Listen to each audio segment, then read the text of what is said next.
how's everyone going into this game? Because obviously it's a weird time to be having an international fixture. Well, it's, yeah, weird. It's different. Everyone came in differently.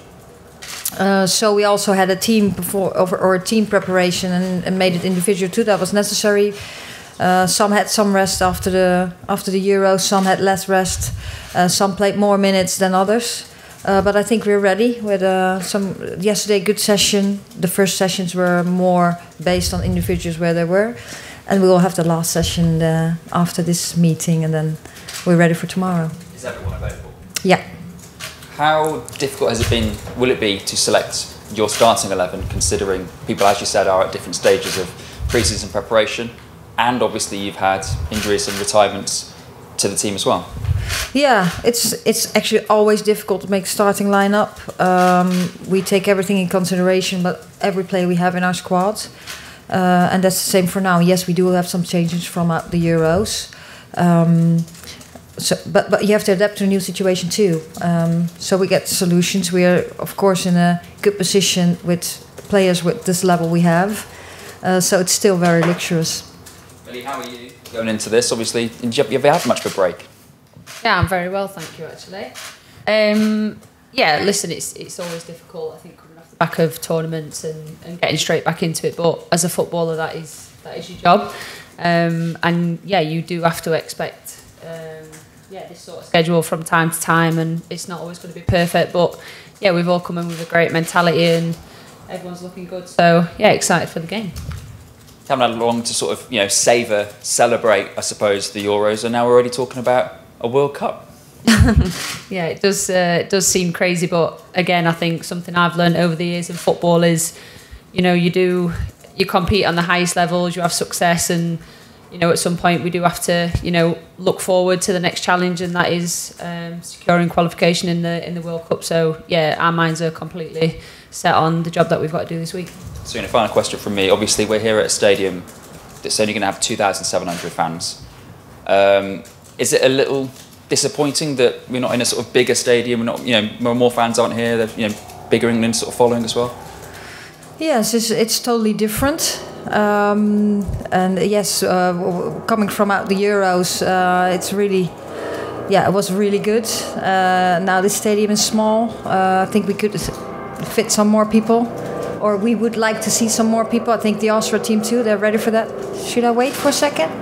Keep going, it's fine, that's all right. So yes, a little bit disappointing, but it also shows that the women's game is just developing so much that we need to think a little bigger, and we can play bigger stadiums. And as the Austrian team has developed so much, they're doing such a good job. It's good that it's sold out, but I hope in the future they'll take another decision. And we hope it's not next to a local airfield next time as well. Pardon me? We hope the game isn't next to a local airfield next time as well. Thanks, Sarina. Exactly. Just on that, for both of you actually, is it a bit of an adjustment? I mean, in some ways this is what you've been used to for a long time, and then you've had this amazing summer and you've sold out Wembley, time and time again. Will it take a mindset adjustment to come here tomorrow night to only be in front of 2,500 fans? Well, I think after the Euros, I think we have spoken with the team about mindset and getting ready. The situation we're in right now, this is one of the things that we have to be ready for. But this team is so eager to win and to show who we are, how good we can play, and we really can win something tomorrow, because if we have a good result, we'll qualify for the World Cup. So that will be absolutely something that we'll be focusing on and on our game. Yes, and we would have loved to have more spectators tomorrow, but they're not there. It will be full, and that's just the way it is now. So we'll do it. Yeah, I think similar to what Sarina said, is we're just so focused on ourselves and our game plan going into this game and getting the job done really, and having a good performance. So yeah, I think any stadium we play in, we want to perform, we want to focus on ourselves, and it would be nice to have bigger crowds, but again, we're hoping the women's game can keep moving in that direction and everybody can push for bigger stadiums. I've spoken to a few agents in the last few weeks who've all said, I've never known anything like so busy. As a player, what have these last few weeks been like for you? Has everything gone up a bit of a notch?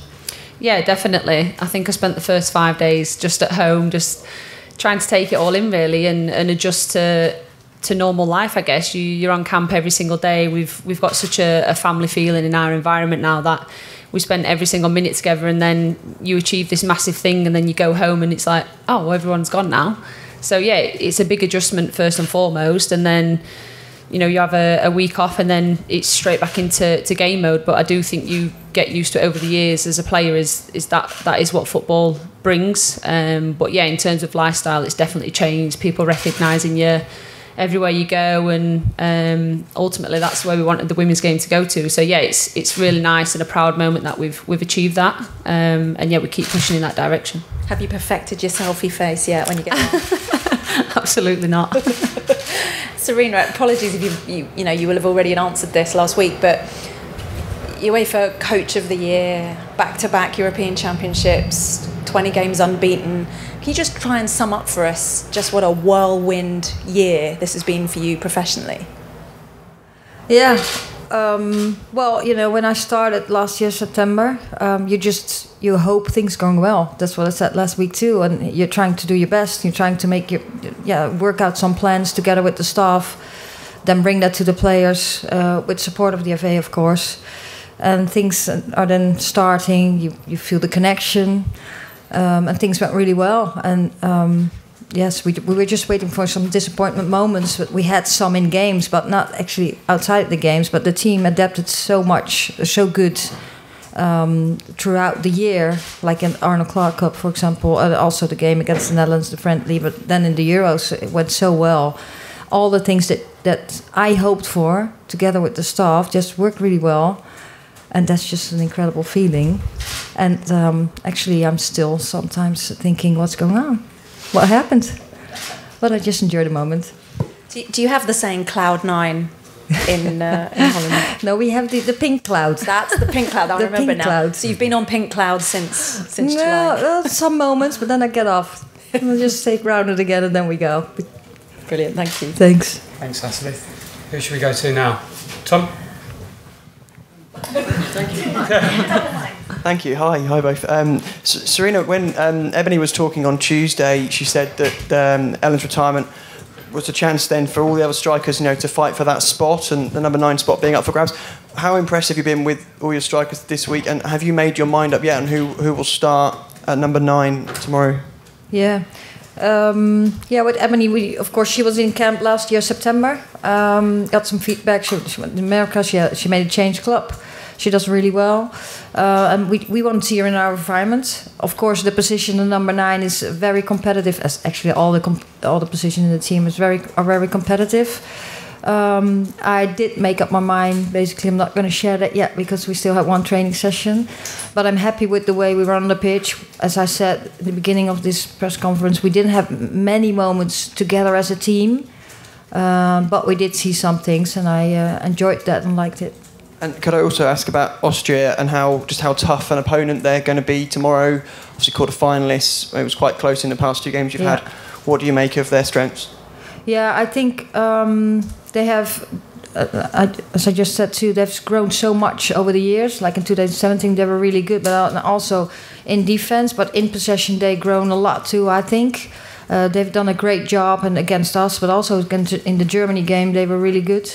They're a tough team. They're very well organized, but they also want to go forward and real direct. So we really have to get a real high level to be successful tomorrow. So we're warmed. We're ready. Thank you both very much. Thanks very much, Tom. Can I just ask the photographers to move to the back of the room now? Is that okay? Thank you. We'll go to Susie. Hey both. A bit more of a general one, Sarina. Obviously, you've got the squads down to the core of 23 for the Euros. Now you're sort of into this next tournament cycle for the World Cup. Just a second. Thank you. It's all right. Sorry, yeah. Yeah, so you've got the squad down to the 23 for the Euros, but now you're sort of in this next sort of tournament cycle ahead of the World Cup. How widely are you looking beyond your existing cohort for the future and for that World Cup, and players that you can bring in? Are you delving down into the youth teams? Are you looking beyond the sort of 30-ish that have been in and around the team for the last year? How widely beyond that are you going?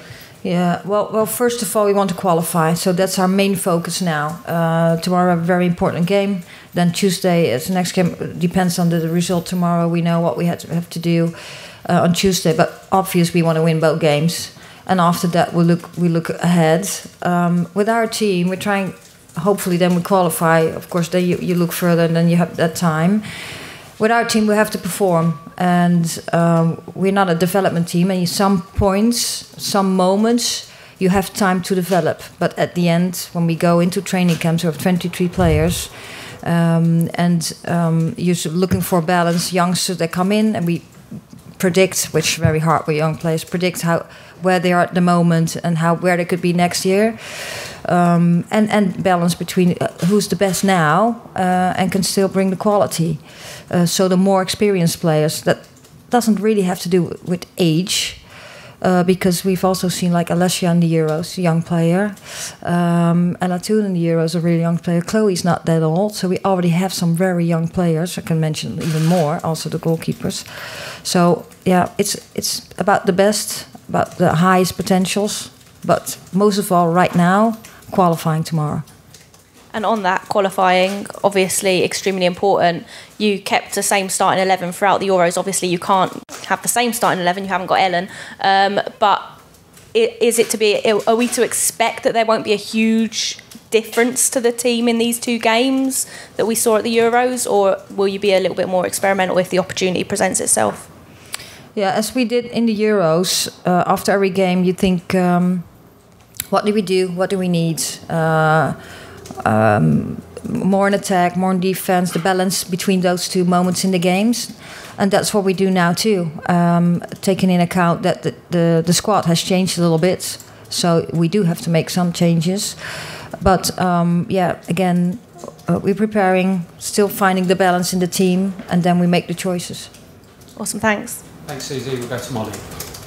Hi guys, a question for both of you. Sarina first, if that's okay. You've made huge strides this summer, both on the pitch in terms of winning a first major tournament, and also off it in terms of the amount of people that watched and have been engaged in women's football. I wonder how hungry you both are for more, not just to settle on what you did this summer, but to go on and get to the World Cup and to see matches like this in bigger stadiums and just keep that momentum going. You want me to start? Yes, I think she wanted you to start. Oh yes. Yes. Well, of course, when you're satisfied with what you're doing right now, you're lost, because the game develops so much, and every country is so eager to improve, and so are we. The players already said this is just the start. This is just the beginning. Very good beginning, by the way. But yes, I feel like even though on the 31st of July, yes, we were partying in, but the players are already looking forward. Now, we want to qualify for the World Cup, of course. That's what you're supposed to do too with the stage we're in. And then we want to be successful there too, and that's what we're working on now. And then that means we have to improve. And we have to work hard every day to make individual improvement, but also as a team when we're together. Yeah, for me, it's not just about the here and the now. It's the players that work so hard before us to get us to where we are, and we're doing the same for the next generation. And totally agree with Sarina. If we stop now, then the game is lost, and the women's game is nowhere where we want it to be. It's huge right now.